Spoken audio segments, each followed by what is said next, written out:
Halo sobat, selamat datang kembali di channel Kabar Teras, tempatnya berbagi info, tips dan trik.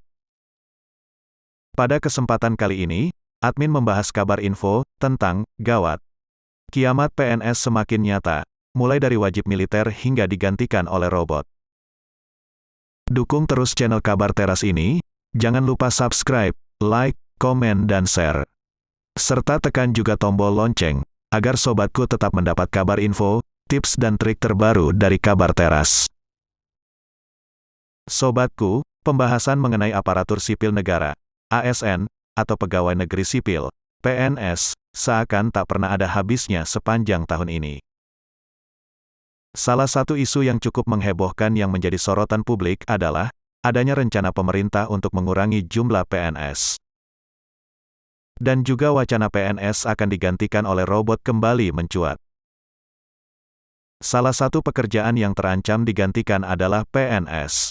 Bukan tidak mungkin, tukang fotokopi di instansi atau urusan yang terkait dengan Samsat akan digantikan oleh robot. Berdasarkan penelusuran admin pada portal CNBC Indonesia, isu ini pernah mengemuka sejak 2016 lalu, saat gagasan e-government mulai diimplementasikan sebagai sistem pelayanan publik terintegrasi. Bahkan Presiden Jokowi pada November tahun 2019 yang lalu, pernah mengeluarkan perintah kepada Menteri PANRB, agar birokrasi diganti dengan artificial intelligence. Sebab Jokowi meyakini jika diganti dengan artificial intelligence, birokrasi akan menjadi lebih cepat. Masih berdasarkan portal CNBC Indonesia, diketahui jika Menteri Pemberdayaan Aparatur Sipil Negara dan Reformasi Birokrasi, PANRB, Cahyokumolo, mengatakan,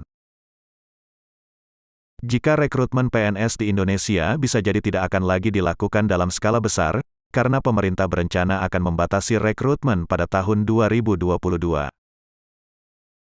Cahyo juga berkata, bahwa berencana akan memperbanyak pegawai pemerintah dengan perjanjian kerja, P3K. Selain itu, pemerintah juga berencana menutup rekrutmen tenaga honorer di seluruh instansi. Pengurangan jumlah CPNS yang direkrut menjadi tanda keseriusan pemerintah mengurangi jumlah pegawai negara, dan mengganti beberapa posisi jabatan dengan robot. Selain akan digantikan oleh robot, pegawai negeri sipil juga akan digadang-gadang untuk mengikuti wajib militer.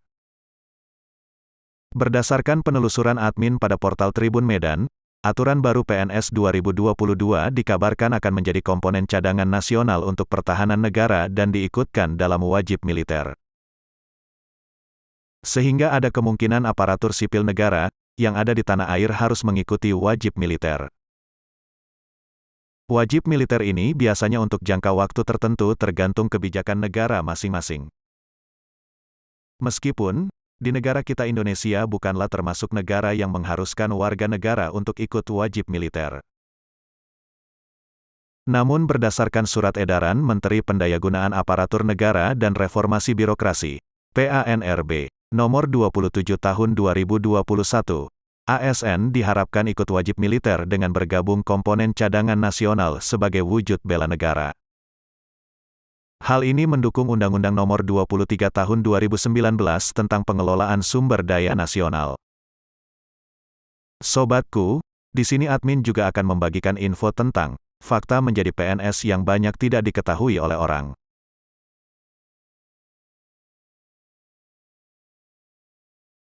Berdasarkan beberapa survei terhadap PNS, ternyata mereka mengaku jika gaji pokok yang mereka dapatkan bahkan lebih kecil daripada menjadi teller bank swasta. Gaji PNS bisa tinggi, itu semua juga berkat usaha PNS itu sendiri. Penghasilan tambahan mereka bisa mendapatkannya dari honor kegiatan, perjalanan dinas, tunjangan jabatan, dan tunjangan yang berbeda dari tiap kementerian atau lembaga. PNS itu disumpah untuk menjalankan pekerjaan dan melayani masyarakat dengan baik. Pemerintah Indonesia juga sudah melakukan razia berkala untuk menjaring PNS yang kurang bertanggung jawab.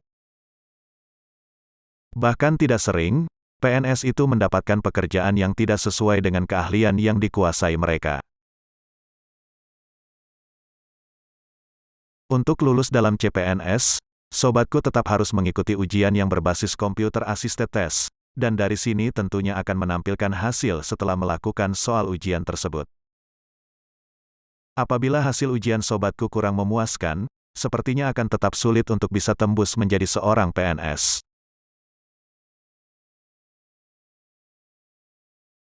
Seorang PNS adalah pegawai negeri, oleh karena itu mengharuskan mereka untuk tidak mendukung partai politik tertentu. Mereka tidak boleh menunjukkan sikap yang menggiring opini terhadap sesuatu yang berbau politik. Sri Sultan Hamengkubuwono ke-9 merupakan pegawai negeri sipil, PNS, pertama di Indonesia. Sri Sultan Hamengkubuwono ke-9 memiliki nomor induk pegawai 0100000001. Di kartu pegawainya Sri Sultan Hamengkubuwono ke-9 diangkat menjadi PNS sejak 1940, namun baru ditandatangani oleh A.E. Manihuruk pada tahun 1974. Baiklah sobat, demikianlah admin membahas video kabar info, tips dan trik, tentang, gawat. Kiamat, PNS semakin nyata, mulai dari wajib militer hingga digantikan oleh robot. Jika sobatku punya masukan atau tambahan terkait info dari kabar teras ini, silakan sobatku mengetikkannya pada kolom komentar.